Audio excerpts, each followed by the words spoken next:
एक पहाड़ी के नीचे रामगढ़ नाम का एक गांव था। गांव के सारे जानवर हरी घास खाने के लिए सुबह उसी पहाड़ी के ऊपर बसे जंगल में जाते और शाम होते होते घर वापस आ जाते थे। हर दिन की तरह लक्ष्मी नाम की एक गाय अन्य गायों के साथ उसी पहाड़ी के जंगल में घास खाने के लिए गई थी। वो हरी घास खाने में इतनी ज्यादा प्रसन्न थी कि वह कब एक शेर की गुफा के पास पहुंच गई, उसे पता भी नहीं चला। शेर अपनी गुफा में सो रहा था और वह पिछले 2 दिनों से भूखा भी था। जैसे ही लक्ष्मी शेर की गुफा के पास पहुंची, गाय की खुशबू से शेर की नींद खुल गई। वह शेर धीरे धीरे गुफा से बाहर आया और गुफा के बाहर गाय देखकर खुश हो गया। शेर ने मन ही मन सोचा कि आज उसकी 2 दिनों की भूख मिट जाएगी।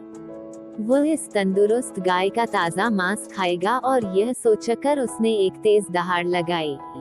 लक्ष्मी शेर की दहाड़ सुनकर डर जाती है। जब वह अपने आसपास देखती है तो वहां दूर दूर तक उसको कोई भी दूसरी गाय नहीं दिखी।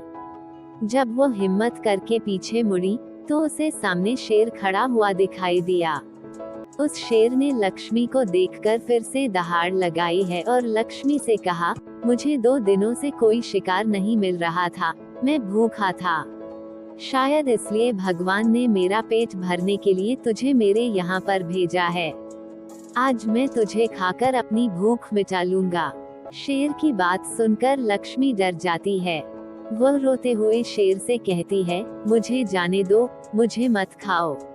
मेरा एक छोटा बच्चा है जो अभी सिर्फ मेरा ही दूध पीता है और उसे घास खाना अभी तक नहीं आया है। लक्ष्मी की बात सुनकर शेर हंसते हुए कहता है, तो क्या मैं अपने हाथ में आए शिकार को ऐसे ही जाने दूं? मैं तो आज तुझे खाकर अपनी 2 दिनों की भूख मिटाऊंगा। शेर के ऐसा कहने पर लक्ष्मी उसके सामने रोने लगी और विनती करते हुए कहती है कि आज मुझे जाने दो। मैं आज अपने बछड़े को आखिरी बार दूध पिला दूंगी और उसे बहुत सारा प्यारा करके कल सुबह होते ही तुम्हारे पास आ जाऊंगी। फिर तुम मुझे खा लेना और अपना भूखा पेट भर लेना।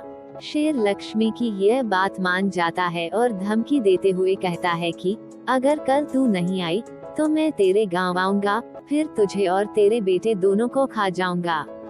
लक्ष्मी शेर की यह बात सुनकर खुश हो जाती है और शेर को अपना वचन देकर गांव वापस चली जाती है।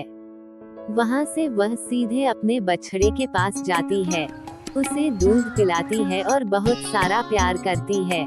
फिर बछड़े को शेर के साथ हुई सारी घटना बताती है और कहती है कि उसे अब अपना ख्याल खुद ही रखना होगा। वो कल सुबह होते ही अपना वचन पूरा करने के लिए शेर के पास चली जाएगी।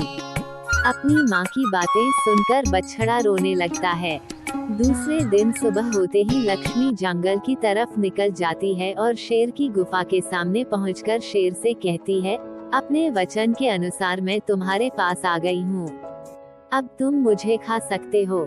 गाय की आवाज सुनकर शेर अपनी गुफा से बाहर निकलकर आता है और भगवान के अवतार में प्रकट होते हैं। वो लक्ष्मी से कहते हैं, मैं तो बस तुम्हारी परीक्षा ले रहा था।